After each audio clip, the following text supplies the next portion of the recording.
सत्या 360। प्रवीण में आपका स्वागत है।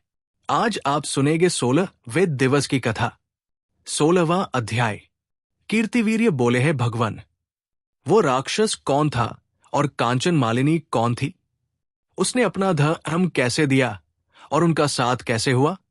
हे ब्राह्मण, हे ऋषि, अत्रि की संतानों के सूर्य, मुझसे आप मेरे कौतूहल को पूर्ण करते हुए कहिए। तब दत्तात्रेय जी ने कहा है राजन, इस पुरातन विचित्र इतिहास को सुनो, जिसके सुनते ही वाजपेयी यज्ञ का फल प्राप्त होता है। कांचन मालिनी नाम की एक सुंदर अप्सरा थी, जो माघ मास में प्रयाग में स्नान करके शिव जी के मंदिर में जा रही थी। गिरिराज हिमालय पर्वत के कुंज में घोर रूप में खड़े एक राक्षस ने उसे देखा। उस वृद्ध असुर ने गगन मार्ग से जाती हुई उस सोने जैसी तेज वाली, सुंदर कटी वाली, बड़े बड़े नेत्र वाली चंद्रमुखी, सुंदर केश और पीन पयोधर वाली सुंदर अप्सरा को देखकर कहा है, सुंदरी कमलनयनी, तुम कौन हो और कहां से आ रही हो? तुम्हारे वस्त्र और वेणी भीगी हुई क्यों है? हे भीरू, तुम आकाश मार्ग से कहां जाती हो? हे भद्रे, किस पुण्य के प्रताप से तुम्हारा शरीर ऐसा तेजस्वी और रूप ऐसा मनोहर है? हे सुलोचने, तुम्हारे गीले वस्त्र से मेरे मस्तक पर गिरे हुए एक बूंद जल से मेरे क्रूर मन को एकदम शांति प्राप्त हो गई। इसका क्या कारण है? इस जल की क्या महिमा है?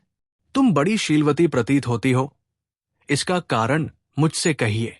अप्सरा ने कहा कि हे राक्षस, सुनो, मैं कामरूपिणी अप्सरा हूं। मेरा नाम कांचन मालिनी है।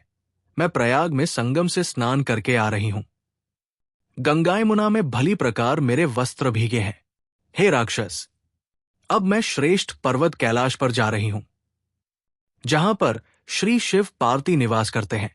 त्रिवेणी के जल से मेरी सब क्रूरता दूर हो गई, जिसके पुण्य के प्रभाव से मैं सुबुद्धि गंधर्व की कन्या और पार्वती जी की प्रिय सखी हुई हूं।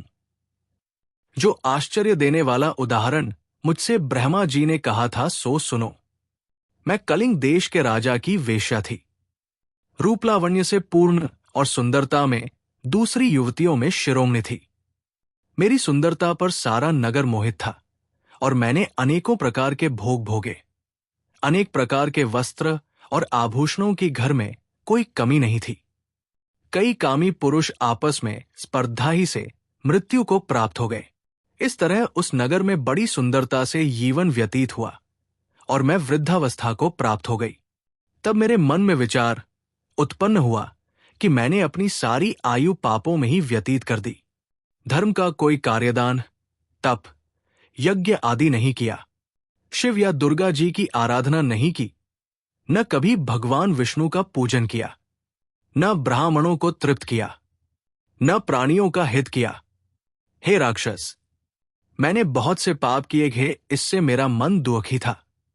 इस तरह बहुत सा विलाप करके मैंने ब्रह्मा, वेद निपुण और राजा के पुरोहित ब्राह्मण से जाकर पूछा कि निस्तार किस प्रकार होगा। मुझ दीन पापिनी को पापरूपी कीचड़ से उबारिए। हे ब्राह्मण, हर्ष से मुझ पर दया का जल छिड़किए। साधु, सज्जन, अच्छे बुरे सभी पर दया करते हैं। इस तरह मेरे करुण वचन सुनकर वे विद्वान ब्राह्मण मुझसे प्रेम पूर्वक बोले, हे सुमुखी, मैं तेरे सब निषिद्ध आचरणों को जानता हूं। तू मेरी बात मान, शीघ्र ही प्रजापति के क्षेत्र प्रयाग में जाकर माघ मास में त्रिवेणी संगम में स्नान कर। परंतु हे भीरू, तीर्थ में मन से भी अशुभ क्रिया का विचार नहीं करना। प्रयाग में स्नान करने से तू अवश्य पवित्र होकर स्वर्ग को जाएगी। हे भामिनी, दूसरे देश में किए हुए पाप उसी वक्त प्रयाग में नष्ट होते हैं। हे भीरू, सुन, पुराने समय में गौतम ऋषि की स्त्री को देखकर इंद्र ने काम के वर्गीभूत होकर कपट वेश से उससे भोग किया। इसलिए ऋषि द्वारा श्राप दिया गया और उसका शरीर अत्यंत लगेजा युक्त हजारों भगों वाला हो गया। तब इंद्र नीचा मुंह करके अपने पाप कर्म की बुराई करने लगा। मेरु पर्वत के शिखर पर ये योजन लंबे स्वच्छ जल वाले सरोवर पर जाकर एक स्वर्ण कमल से भरे हुए कोटर में घुस गया। वहां बैठकर अपने को तथा कामदेव को धिक्कारने लगा। काम के पाप से निंदित होकर सब मनुष्य नरक में जाते हैं। आयुष्य, धर्म, कीर्ति, यश और धैर्य का नाश करने वाले सदैव दुराचारी कामदेव को धिक्कार है। ये विपत्ति का उचित स्थान है। देह में स्थिति, दुख से दमन करने योग्य, शत्रु असंतुष्ट तथा सदैव अकल्याण करने वाला पदम से विलीन हुए स्थान में इंद्र इस तरह कह रहे थे। हे भीरु, इंद्र के बिना देवलोक शोभा नहीं देता। तब देवता, गंधर्व, किन्नर, लोकपाल, इंद्राणी, शची के सहित बृहस्पति जी से जाकर पूछने लगे हैं, भगवान, हम नहीं जानते कि इंद्र कहाँ गए, उनको कहाँ देखें। देवगण युक्त इंद्र के न रहने से स्वर्ग ऐसा शोभाहीन हो गया है जैसे सतपुत्र के बिना श्रेष्ठ कुल। इसलिए स्वर्ग की शोभा के लिए कोई क्रिया सोचिए। इस विषय में देर नहीं करनी चाहिए। इन लोगों का ऐसा वचन सुनकर बृहस्पति जी बोले, अपने अपराध की लज्जा से वो जहां स्थित है मैं जानता हूं। इंद्र ने बिना सोचे विचारे जो कर्म किया है उसका फल भोग रहा है। नीति को छोड़ने से भयंकर फल प्राप्त होता है।